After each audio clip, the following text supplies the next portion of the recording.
Hello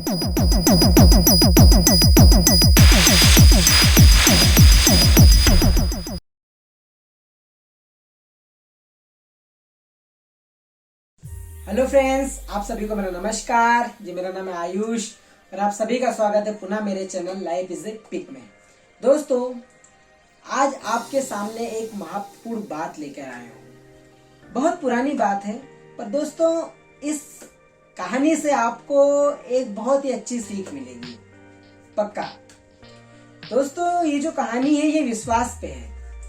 एक व्यक्ति का विश्वास ईश्वर के प्रति इतना दृढ़ था, इतना मजबूत था कि बड़ी से बड़ी विपत्ति में भी उसका विश्वास टूटा नहीं। और ये कहानी आपको इतना जरूर सिखा देगी कि परमेश्वर पे सदा हमको विश्वास रखना चाहिए, ईश्वर पे हमें सदा विश्वास रखना चाहिए। दोस्तों, आपका ज्यादा समय नहीं लूंगा, मैं कहानी शुरू करता हूँ। दोस्तों, एक बार की बात है, एक लड़का था जिसका नाम था मनीष।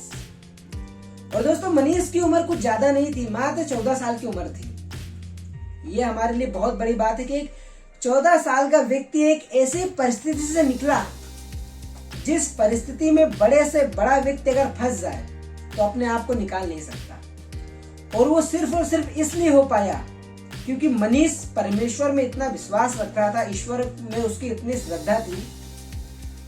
दोस्तों, जब हम ईश्वर में अपने तहे दिल से श्रद्धा रखते हैं तो ईश्वर हमेशा हमारी मदद करते हैं। उसी प्रकार कुछ मनीष के साथ ऐसा हुआ कि एक दिन वो स्कूल जा रहा था और उसका स्कूल उसके घर से करीब 1.5 से 2 किलोमीटर था। और पहले के जमाने में तो बच्चे पैदल ही जाते थे, आजकल बच्चे बाइक से जाते हैं, साइकिल से जाते हैं। पहले के जमाने में बच्चे ग्रुप बना के साथ में जाया करते थे, पर मनीष कुछ अलग था। मनीष अकेले स्कूल जाया करता था। उसका मानना यह था कि मैं अगर अकेले में रहता हूं तो जो मेरा होमवर्क रहता है, टीचर जो मुझे याद करने का होमवर्क देती है, वो मैं रिपीट कर लेता हूं। मतलब कि मैं घर पे जाता हूं, घर पे तो मैं याद करता ही करता हूं, और रास्ते में भी अगर मैं अकेले चलता हूं तो उसको याद करते रहता हूं, ताकि मैं अपने टीचर के सामने वो सब बता सकूं जो टीचर ने मुझे याद करने को कहा।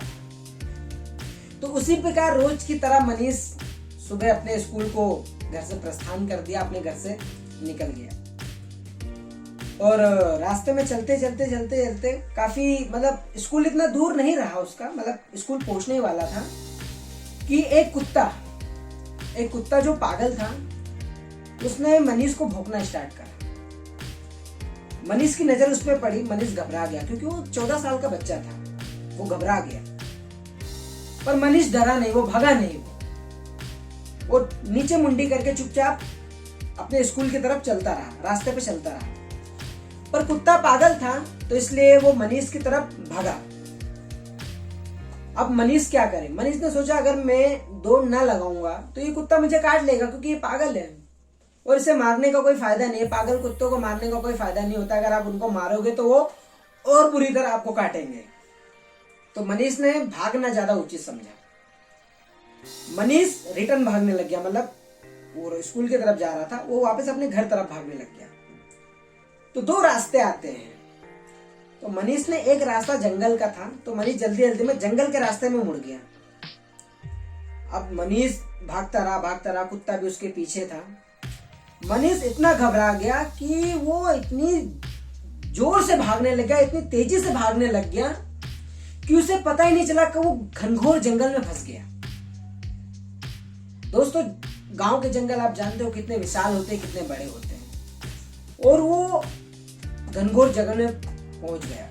अब जंगल इतना घनघोर था कि वहां पर रोशनी तक नहीं प्रवेश कर पा रही थी। मतलब बरगद के, नीम के, आम के इतने बड़े बड़े वृक्ष थे, इतने विशाल वृक्ष थे कि उनके तने इतने विशाल थे कि नीचे रोशनी तक नहीं पहुंच रही थी। अब मनीष जब घने जंगल के अंदर पहुंच गया तो वो एकदम से रुका, उसने पलट के देखा तो कुत्ता तो उसके पीछे नहीं था।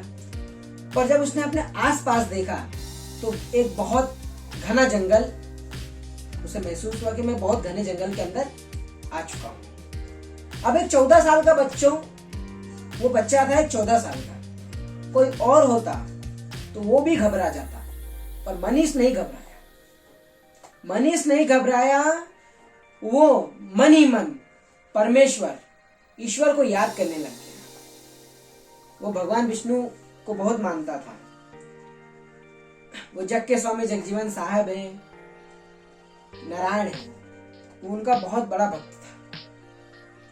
वो श्री हरि का नाम जपने लग गया, हे परमेश्वर मेरी मदद करे, हे परमेश्वर मेरी मदद करे। पर उस बच्चे का विश्वास देखिए आप कि वो घबराया नहीं। वो इतना घनघोर जंगल के अंदर वो फंस चुका है जहां पे जंगली जानवर हैं, अनेक प्रकार के जीव जंतु हैं, परंतु उसका विश्वास इतना दृढ़ है ईश्वर के प्रति कि वो जरा सा भी नहीं घबराया।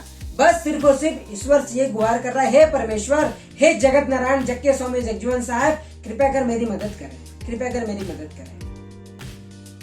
उस व्यक्ति, अगर कोई व्यक्ति भी होता तो वो भी घबरा जाता, इतना विशाल जंगल था। परंतु वो नहीं घबराया। वो जंगल के अंदर चलता गया, क्योंकि अब वो रास्ता भूल चुका था। जिस रास्ते से वो जंगल के अंदर आया था वो रास्ता तो झाड़ियों में कहीं खो गया। वो दौड़ते दौड़ते इतना, मतलब दौड़ते, जब वो दौड़ रहा था तो वो इतना वो दौड़ने में मसलूक हो गया कि वो किस रास्ते से आया था वो भूल गया। और जंगल इतना घना था कि रास्ते का कोई अता पता ही नहीं था। हर जगह पेड़ दिख रहे थे, हर जगह झाड़ियां दिख रही थी, हर जगह घास फूस दिख रही थी, रास्ते का कहीं अता पता नहीं था। वो ईश्वर को याद करता रहा। और आप मानेंगे नहीं दोस्तों, वहां पे एक भालू आ गया। भालू जो एक जंगली जानवर होता है, जिसके सामने एक 14 साल के बच्चे की कोई औकात नहीं। 14 साल के बच्चे की क्या, अगर कोई बड़ा व्यक्ति भी है, 20-25 साल का व्यक्ति भी है, बुजुर्ग व्यक्ति भी है, वो भी डर जाए भालू से, परंतु वो नहीं डरा। भालू जस्ट उसके सामने खड़ा था। भालू ने दहाड़ भी लगाई, पर वो नहीं डरा।